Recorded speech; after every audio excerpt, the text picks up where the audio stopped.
வணக்கம். இது இரவில் கேட்க இனிய தமிழ் கதைகள் பகுதி. இந்த பகுதியில் இப்போ நாம் கேட்க போகிற கதை விக்ரமாதித்தன் கதைகள்லேருந்து எடுக்கப்பட்ட ஒரு கதை தான். கதையினுடைய பெயர் முத்து நகை. ஒரு அரச குடும்பத்தில் ஒரு இளவரசி இருக்கா. அவள் சிரிச்சா அவள் வாயிலிருந்து முத்துக்கள் உதிரும். அவள் பேரு தான் முத்து நகை.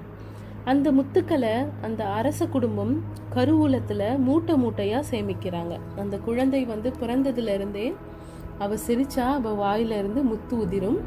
அந்த முத்துக்களை அந்த குடும்பமே மூட்டை மூட்டையாக சேகரித்து வைக்கிறாங்க. முத்து நகையோட முத்துக்களுக்கு எல்லாமே மதிப்பு அளவிட முடியாதது.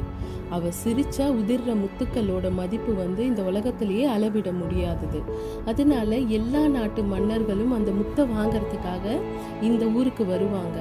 முத்து நகையோட அப்பாவும் அம்மாவும் ராஜா ராணின்றதுனால அவங்கள பார்த்துட்டு அவங்க மூலியமா தான் முத்து நகையோட முத்துக்களை வாங்க முடியும்.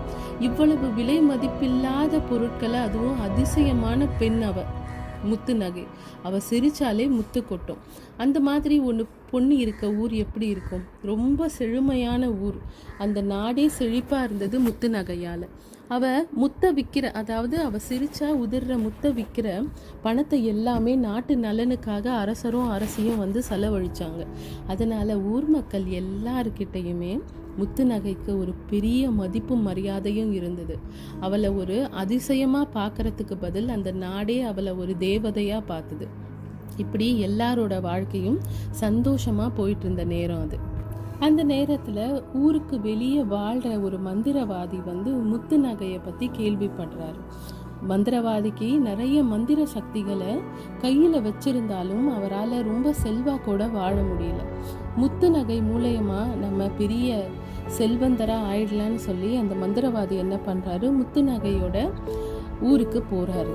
போறவர் என்ன பண்றாரு, ஒரு மாறு வேஷத்துல போறாரு. ஒரு தோழி பெண்ணோட வேஷத்துல அந்த அரண்மனைக்கு போறாரு. அந்த அரண்மனைக்கு ஒரு புதுசா, அதாவது ஒரு புதிய தோழி பெண் உள்ள வந்த உடனே எல்லாரோட கவனமும் அந்த பொண்ணு பக்கத்துல திரும்புது. நீ யாரம்மா? இதுக்கு முன்னாடி நான் உங்களை இந்த அரண்மனையில பார்த்தது இல்லையேன்னு எல்லா காவலர்களும் கேட்குறாங்க. மாறு வேஷத்துல அந்த மந்திரவாதி தனக்கு ஒரு பெயர் வச்சுக்கிறாரு, குயிலின்னு. அரண்மனைக்குள்ள நுழைய முற்படும் பொழுது அங்கிருந்த காவலர்கள் எல்லாம், நீ யாரம்மா? உன்னை நாங்கள் பார்த்ததில்லையே, உன் முகம் புதிதாக இருக்கு, நீ ஆளும் ஊருக்கே புதுசாக இருக்கே, நீ யாருன்னு கேட்குறாங்க. உடனே குயிலி சொல்கிறா, நான் நிறைய நாட்டு ராணிகளுக்கு சிகை அலங்காரம் பண்ணுற வேலையை செஞ்சிட்டு இருந்தேன். சிகை அலங்காரம்னா ஹேர் மேக்கப், ஃபேஸ் மேக்கப். நான் எல்லாரையும் தேவதை மாதிரி ஜொலிக்க வைப்பேன். இந்த நாட்டு ராணிக்கும் சிகை அலங்காரத்தில் நிறைய விருப்பம்னு கேள்விப்பட்டேன். அதனால இந்த ராணியை பார்த்து இவங்கக்கிட்ட கொஞ்ச நாள் வேலை செஞ்சுட்டு போகலான்னு வந்திருக்கேன் அப்படின்னு சொல்கிறேன். உடனே காவலர்கள் ராணி கிட்ட இந்த செய்தியை அனுப்புகிறாங்க. ராணி குயிலியை உள்ளே வர சொல்கிறாங்க. ராணினா முத்து நகையோட அம்மா. அவங்க குயிலியை உள்ளே வர சொல்கிறாங்க. உள்ளே ஒரு தோழி பெண்ணை அனுப்புகிறாங்க. தோழி பெண்ணை அனுப்பி, இந்த பொண்ணுக்கு சிகை அலங்காரம் பண்ணு, அதை நான் பார்க்கணும். உன்னோட திறமை என்னன்னு பார்த்த அப்புறம் தான் உன்னை வேலைக்கு வச்சுக்கலாமா வேண்டாமான்னு நான் முடிவு பண்ணுவேன்னு சொல்கிறாங்க. உடனே நம்ம மந்திரவாதி குயிலி இருக்கிறாருல மாறு வேஷத்தில், அவர் ரொம்ப அழகாக அந்த பொண்ணை அலங்காரம் பண்ணி காட்டுறாரு. இதில் மயங்கின ராணி என்ன பண்ணுறாரு, அந்த மந்திரவாதியை அந்த புறத்துக்கு வர சொல்கிறாங்க. உனக்கு வேலை நிச்சயமாக உண்டு, நீ அந்த புறத்துக்கு வந்ததுன்னு சொல்கிறாங்க. அந்த புறத்துக்கு போன நம்ம குயிலி என்ன பண்ணுறான்னா, ராணிக்கு அலங்காரம் பண்ண தொடங்குறாங்க. இப்படி அலங்காரம் நடந்துகிட்டே இருக்கும் போது அவர் கையில் வச்சிருந்த ஒரு மந்திர பூவை ராணியோட தலையில் அந்த சடையில் வச்சிட்றா அந்த குயிலி. இந்த மந்திர பூவோட வேலை என்னன்னா, குயிலி என்ன கேள்வி கேட்டாலும் அதுக்கு அந்த மந்திர பூவை யார் தலையில் வச்சுருக்காங்களோ அவங்க எல்லா பதிலையும் உண்மையாக சொல்லிடுவாங்க. இந்த மாதிரி ஒரு பூவை எடுத்து தலையில் வச்சுட்டு ராணிக்கு முன்னாடி போய் நின்று குயிலி கேட்குறா, உன் பெண்ணுக்கு, அதாவது சிரிச்சா முத்து கொட்டுற அந்த சக்தி எப்படி கிடைச்சது? உன் பெண் முத்து நகைக்கு எப்படி இந்த சக்தி கிடைச்சதுன்னு கேட்குறாங்க. ராணி மந்திரத்தில் இருக்காங்க இல்லையா, அவங்க உண்மையை சொல்ல ஆரம்பிக்கிறாங்க. ராணிக்கும் ராஜாக்கும் திருமணமாகி நீண்ட நாட்களாக குழந்தையே கிடையாது. ராஜா காட்டுக்குள்ள இருக்க ஒரு சித்தரை பற்றி கேள்விப்பட்டு அந்த சித்தரை பார்க்க காட்டுக்குள்ள போறார். அந்த சித்தர் வந்து எப்படி வந்து தவம் பண்ணணும் குழந்தை வரம் வேண்டின்னு அரசருக்கு சொல்லி தரார். அரசரும் ஒரு மாத காலம் காட்டிலேயே தங்கி அந்த சித்தர்கிட்ட எப்படி தவம் பண்ணணுன்றத கற்றுக்கிறாரு.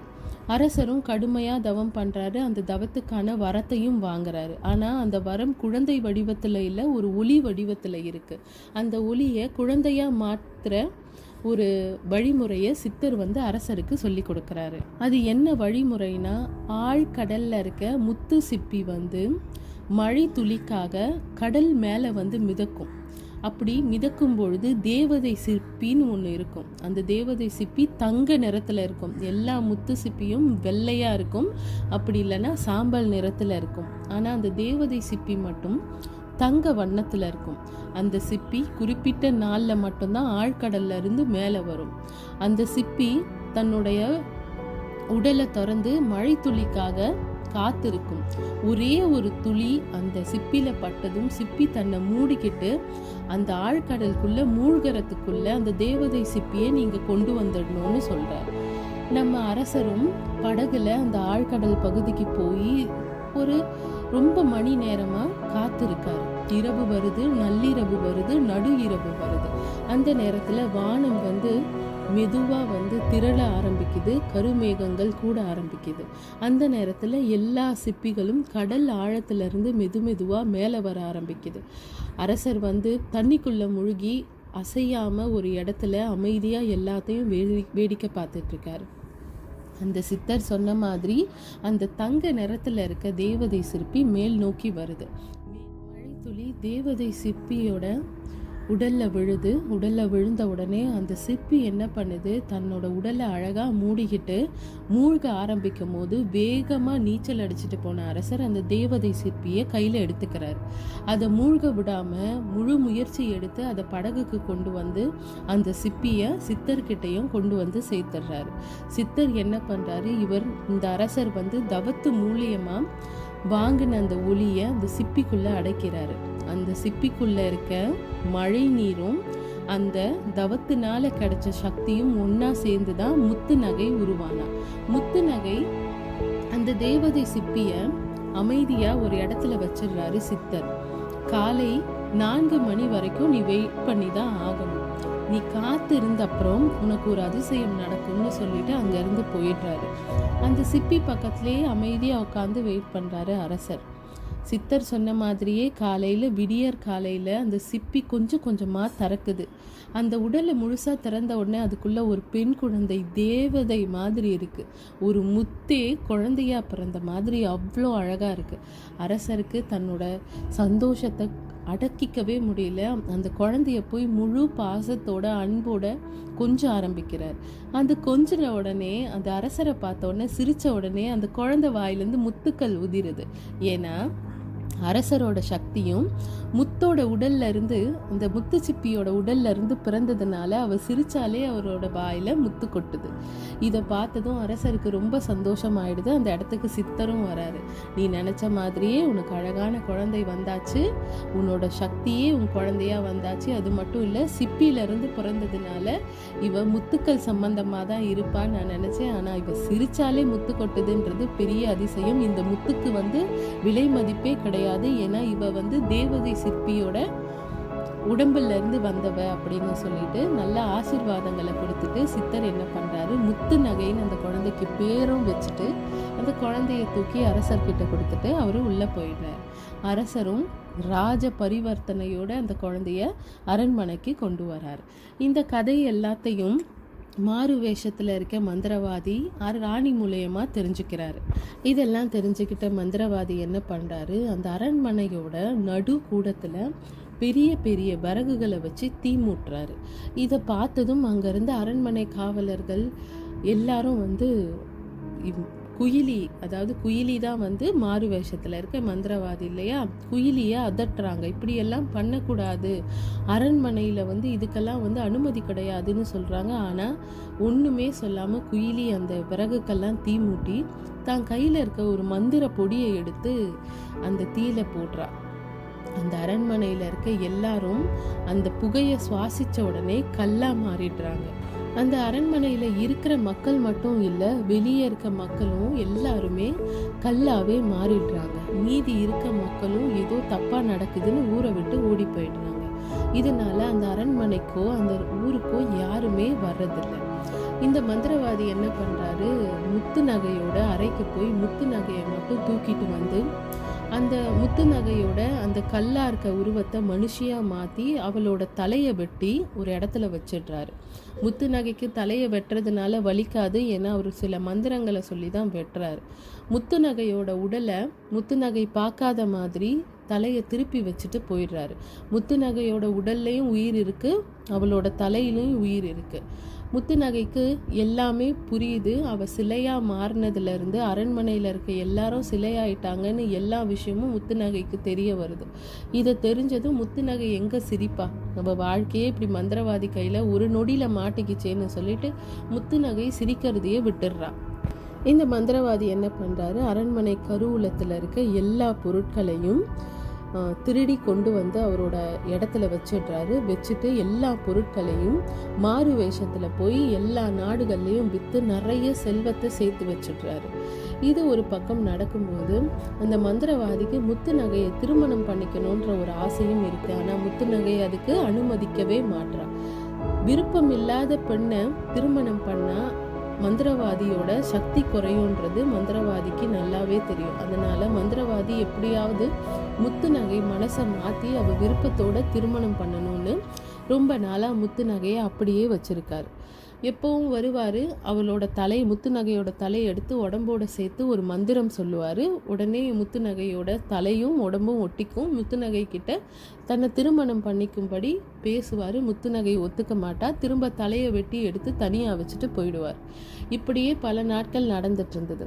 இந்த சூழ்நிலையில தான் முத்து நகையோட முத்தை தேடி விக்ரமாதித்யனும் வேதாளமும் அந்த ஊருக்கு வராங்க. ஊருக்குள்ள நுழைஞ்சதுல இருந்து அவங்க பார்க்கறது எல்லாமே கல் சிலை தான். எல்லா இடத்துலையும் கல் சிலை. எப்படியோ அரண்மனைக்கு வந்துடுறாங்க. வேதாளம் விக்ரமாதித்யனோட தொடர்ந்து வந்துகிட்டே இருக்காரு. உடனே விக்ரமாதித்யன் வேதாளத்தை பார்த்து கேட்குறாரு, இந்த அரண்மனையில் இருக்க எல்லாரும் சிலையா இருக்காங்க, இந்த ஊரில் இருக்க எல்லாரும் சிலையா இருக்காங்க, நம்ம முத்து நகையோட முத்தை எடுத்துக்கிட்டு நம்ம ஊருக்கு போகணும். ஆனால் எப்படி எங்கே முத்து நகை இருக்கான்னு தேடுறது அப்படின்னு சொல்லி அரண்மனை ஃபுல்லாக தேடுறாங்க. அப்போ அந்த வேதாளம் என்ன சொல்லுது, அரசே நீங்கள் என்ன பண்ணுங்க, இதெல்லாம் சரியாக வராது, நம்ம தேடுற முறை தவறாக இருக்கு. நான் ஒரு சின்ன வண்டா மாறிடுறேன். நான் ஒரு வண்டா மாறி இந்த ஊர் ஃபுல்லாக நான் போய் சுற்றிட்டு வரேன். நீங்கள் கொஞ்சம் இந்த அரண்மனையிலே ஓய்வெடுங்க, என்ன நடக்குதுன்னு பார்ப்போம் அப்படின்னு சொல்லி வேதாளம் ஒரு வண்டா மாறி அந்த ஊர் முழுக்க சுற்றி வருது. அப்படி சுற்றி வரும்பொழுது ஒரு மரத்தில் இருக்க காக்கா, 2 காக்கா பேசிக்குது. அதை வண்டு உருவத்தில் இருக்க வேதாளம் கேட்குது. அந்த மந்திரவாதி வர்றதுக்குள்ள ஏதாவது உணவு இருந்தால் சாப்பிட்டுட்டு இங்கேருந்து பறந்துடலாம், இல்லை நம்மளையும் அந்த மந்திரவாதி கல்லா மாற்றிடுவான்னு ஒரு காகம் சொல்லுது. உடனே இன்னொரு காகம் சொல்லுது, அந்த வீட்டு மேலே தானியங்கள் இருக்குது, போய் சாப்பிட்டுட்டு நம்ம கூட்டுக்கு போயிடுவோம், அந்த மந்திரவாதி வர நேரமாச்சு அப்படின்னு சொல்லுது. இந்த வேதாளம் வண்டு உருவத்தில் இருக்கு இல்லையா, இந்த வண்டு என்ன பேசுது காக்கா கிட்ட. காக்கா கிட்ட போய் இந்த வண்டு என்ன கேட்குதுன்னா, காக்கா என்ன சொல்றீங்க, நான் இந்த ஊருக்கு புதுசு, நான் பூக்களை தேடி இங்கே வந்துட்டேன், என்ன மந்திரவாதி என்ன விஷயம்னு சொல்லுது.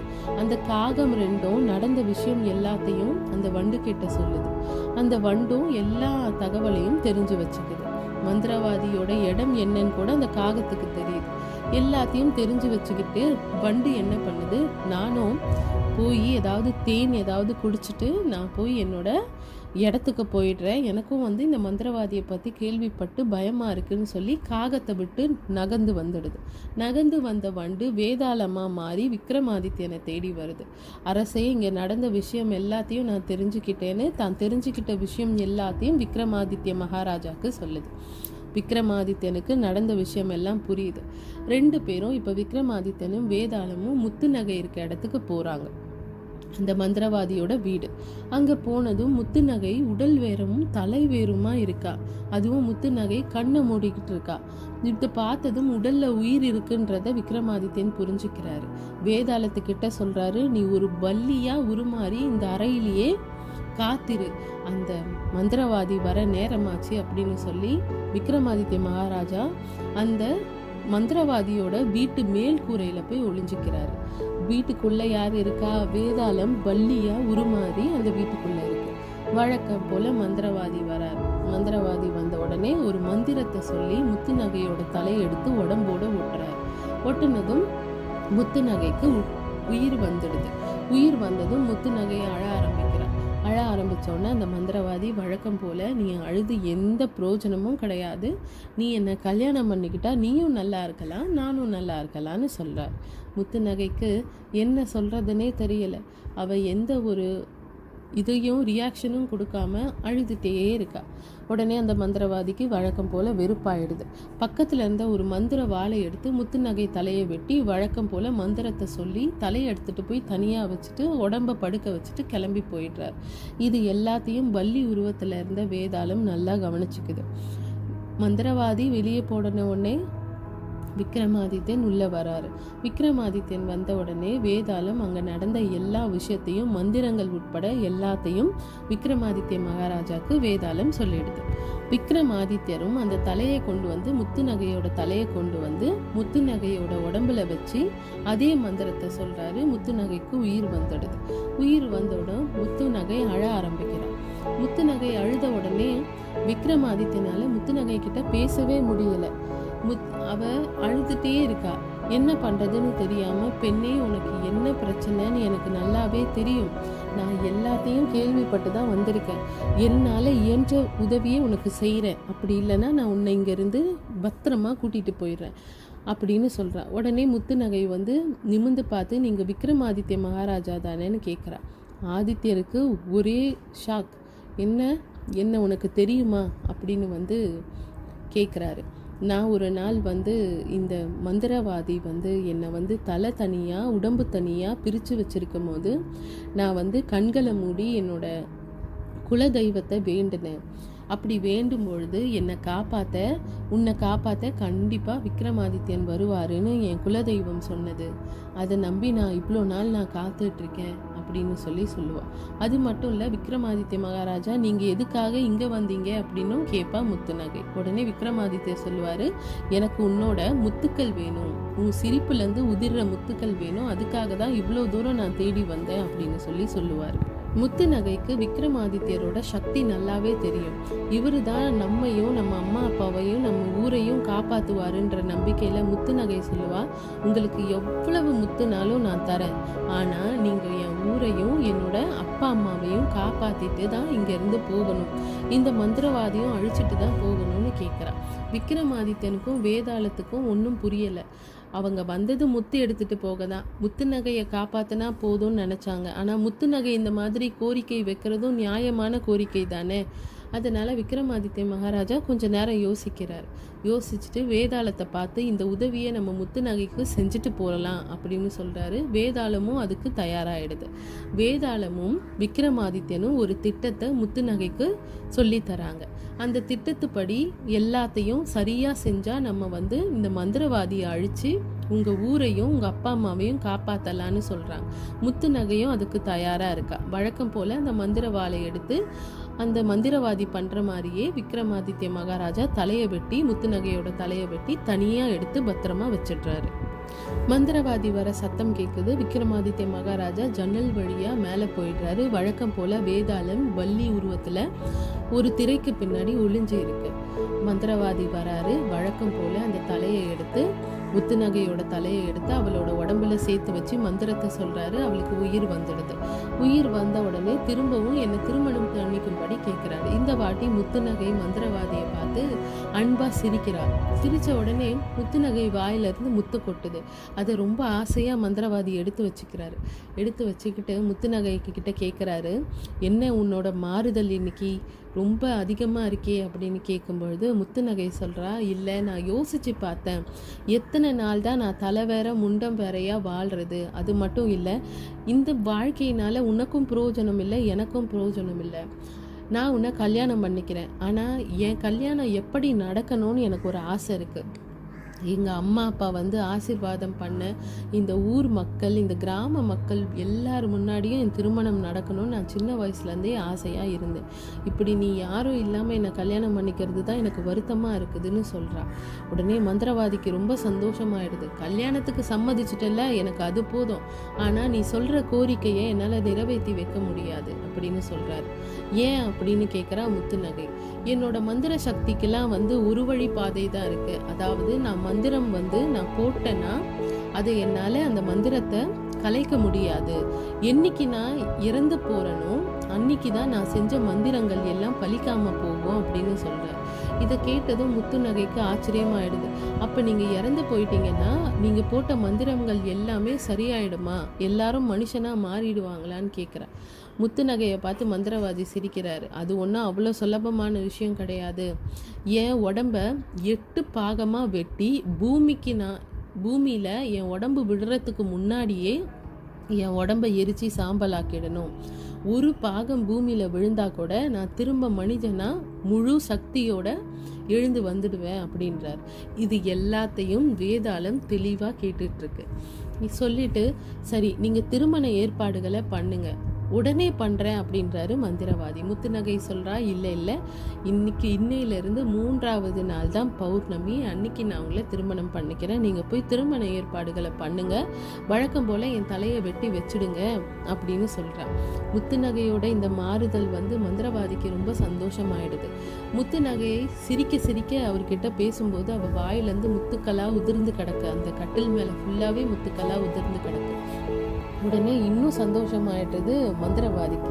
அதே மயக்கத்தில் என்ன பண்ணுறாரு, முத்துநகையோட தலையை பக்கத்தில் வெட்டி வச்சுட்டு ரொம்ப சந்தோஷமாக அங்கேருந்து போயிட்டுறாரு. இப்போது வேதாளம் வந்து மனுஷ ரூபத்துக்கு வருது, வேதாளத்தோட ரூபத்துக்கு வருது. விக்ரமாதித்தனும் ஜன்னல் வழியாக உள்ளே வராரு. வழக்கம் போல் முத்துநகைக்கு உயிரை கொடுத்துட்றாரு. அங்கே நடந்த விஷயத்தை எல்லாம் வேதாளமும் முத்துநகையும் விக்ரமாதித்ய மகாராஜா கிட்ட சொல்கிறாங்க. இப்போ விக்ரமாதித்ய மகாராஜாவும் வேதாளமும் ஒரு திட்டத்தை போடுறாங்க. திட்டத்தை போட்டு முத்துநகையை கிட்ட அந்த திட்டத்தையும் சொல்லி, கவலைப்படாத, உன்னையும் உன் நாட்டு மக்களையும் நாங்கள் வந்து கண்டிப்பாக காப்பாற்றிடுவோன்னு சொல்லி. மந்திரவாதியோட வீட்டுக்கு 3 கதவுகள் இருக்கு.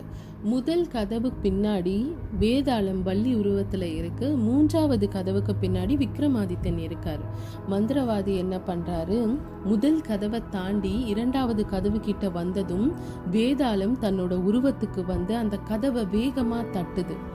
யார் அது கதவை தட்டுறதுன்னு மந்திரவாதி திரும்பி பார்க்கும் பொழுது 3வது கதவுல இருந்து வந்த விக்ரமாதித்தன் மந்திரவாதியோட தலையை வெட்டுறாரு. அதாவது தலையை வெட்டின அடுத்த கணமே அவரோட உடம்ப தூக்கி போட்டு 8 துண்டுகளா வெட்டாரு. வேதாளம் அதோட சக்தியினால அவரை அந்தரத்திலேயே எரிய வைக்குது. அவரு விக்ரமாதித்ய மகாராஜா அந்த மந்திரவாதியோட தலையை வெட்டி அவரோட உடம்ப பூமியிலிருந்து தூக்கி மேலே போட்டு 8 துண்டா வேகமாக வீசிடுறாரு. அந்த வேதாளம் அதோட சக்தியினால் அந்தரத்திலேயே அந்த மந்திரவாதியோட உடலை எரிய வைக்குது. இப்படி எரிஞ்சு சாம்பலாகி தான் அந்த மந்திரவாதி கீழே விழுறாரு. அவர் எரிய அந்த ஊரில் இருக்க எல்லா சாபமும் விலகுது. அதாவது எல்லா கற்சிலைகளும் மனிதராக மாறுறாங்க. இது வரைக்கும் ஒரு சாபம் விட்ட அவர் மந்திர கட்டுப்பாட்டில் இருந்த எல்லா பொருட்களும் சரியான சாதாரண நிலைக்கு வருது. முத்துநகையோட தலையை எடுத்து முத்துநகையோட உடம்போட வச்சு இப்போ கடைசியாக மந்திரத்தை சொல்கிறாரு விக்ரமாதித்தன். முத்துநகைக்கும் உயிர் வந்துடுது. இப்படி எல்லாம் சரியாக நடக்குது. நடந்த உடனே வேதாளம் வந்து அரண்மனைக்கு போய் அரசரையும் அரசியும் பார்த்து நடந்த விஷயங்கள் எல்லாத்தையும் சொல்லுது. விக்ரமாதித்ய மகாராஜா முத்துநகையோட முத்துக்களுக்காக வந்ததாகவும் இப்போ எல்லாத்தையும் சரி பண்ணது அவரு தான்னும் விக்ரமாதித்யனோட பெருமையை வேதாளம் போய் அந்த அரண்மனையில் இருக்க அரசருக்கும் அரசிக்கும் சொல்லுது. ஒரு ராஜ பரிவர்த்தனையை நம்ம விக்ரமாதித்யனுக்கு அனுப்புகிறாங்க அரச குடும்பத்திலேருந்து. தங்க தேரில் முத்துநகையும் விக்ரமாதித்யனும் அந்த மந்திரவாதி வீட்டில் இருந்து அரண்மனைக்கு போகிறாங்க. எல்லா மக்களும் தங்களோட வாழ்க்கை திரும்ப கிடைச்சதுனால ரொம்ப சந்தோஷமாக இருக்காங்க. விக்ரமாதித்யனுக்கு சிறப்பான வரவேற்பு அந்த ஊரில் கிடைக்குது. அந்த தங்க பல்லக்கில் அந்த ஊர் மக்களும் தன்னோட அப்பா அம்மாவும் திரும்ப சரியானதும் தன்னோட வாழ்க்கை திரும்ப அவளோட கட்டுப்பாட்டில் வந்ததும் நினச்சி முத்துநகை ரொம்ப சந்தோஷமாக சிரிக்கிறா. அந்த பல்லக்கு முழுக்க முத்துநகையோட முத்துக்கள் சிந்துது. அதை ஆசையாக அள்ளி தன்னோட பைக்குள்ளே போட்டுக்கிறாரு விக்ரமாதித்யன். இப்போ விக்ரமாதித்யனோட நோக்கமும் நிறைவேறிச்சு. முத்துநகையோட ஊரும் அரண்மனையும் பழைய மாதிரி மாறிடுச்சு. முத்து நகையை அவங்க அப்பா அம்மா கிட்ட சேர்த்த விக்ரமாதித்யன் முத்துநகையோட முத்துக்களை பல்லக்கில் இருந்து எடுத்துட்டாரு. இப்போ எல்லார்கிட்டையும் அன்போடு விடை பெற்று வேதாளத்தை தன்னோட முதுகில் ஏற்றிக்கிட்டு சந்தோஷமாக அங்கேருந்து அவங்க வேலையை பார்க்க கிளம்புறாரு. இந்த கதையிலிருந்து நம்ம தெரிஞ்சுக்க வேண்டிய விஷயம் என்னன்னா, ஒரு சில நேரத்தில் நமக்கு எல்லாருக்குமே பிரச்சனைகள் வரும். ஆனால் ஒரு சில உதவி நமக்கு கிடைக்கும் பொழுது நம்ம சுயநலமாக யோசிக்காமல் முத்துநகை மாதிரி யோசிக்கணும். முத்துநகை நினச்சா என்னை மட்டும் காப்பாற்றுங்க, என்னை மட்டும் இந்த இடத்துல இருந்து கூட்டிகிட்டு போங்கன்னு சொல்லிடலாம். ஆனால் விக்ரமாதித்யனோட சக்தியை உணர்ந்த அவர் என் நாட்டு மக்களையும் எங்கள் அப்பா அம்மாவையும் தயவு செய்து காப்பாற்றுங்கன்ற ஒரு விஷயத்தை வச்சதுனால தான் விக்ரமாதித்யனும் அதை பற்றி யோசிக்க ஆரம்பித்தார். அதனால் எப்போவுமே சுயநலமாக இல்லாமல் ஏதாவது ஒரு பிரச்சனையில் எல்லாரும் மாட்டும் பொழுது நமக்கான தீர்வு நம்ம கண்ணு முன்னாடி இருக்கும் பொழுது அடுத்தவங்களுக்கான தீர்வையும் பற்றி யோசிக்கிறது அவசியம். இப்போது எல்லாத்தையும் மறந்துட்டு நிம்மதியாக தூங்க போங்க. அனைவருக்கும் இனிய இரவு வணக்கம். நன்றி.